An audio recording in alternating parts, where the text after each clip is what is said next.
আসবো ডাক্তার বাবু। এই ডাকাত বাবু না, ডাক্তার বাবু বল। সরি, ভুলে গিয়েছিলাম। আয় বলো, সমস্যা কি? কি বলবো? এখানে কি করতে এসেছো?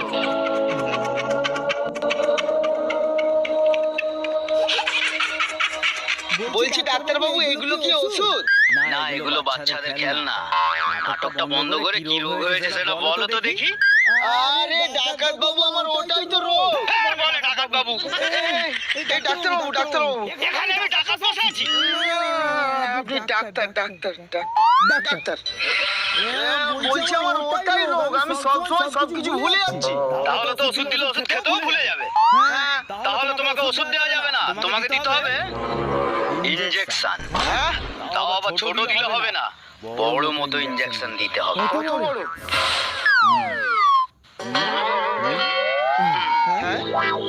যেটা গরুকে দেওয়া হয়। তাহলে তো আমার এপার থেকে ওপার থেকে সব বেরিয়ে যাবে। রোগও বার হয়ে যাবে। ঠিক আছে, এখন বর্তমান ইনজেকশন নেই, আমি তোমাকে একটা ওষুধ লিখে দিচ্ছি। এই ওষুধটা খেলেই সব রোগ ভালো হয়ে যাবে। কোন রোগ? পৃথিবীর রোগ। পৃথিবীর রোগ আপনি কেন ভালো করবেন? ভাই, তুই এখানে কি করতে এসেছিলিস? আমার কথা চলুন, আপনি এখানে কি করতে এসেছেন? ইনজেকশনটা দিতেই হবে। চল শালা, বেরো। তোর মতো আর দুটো রুগী এলে আমি শালা নিজেই রুগী হয়ে যাবো।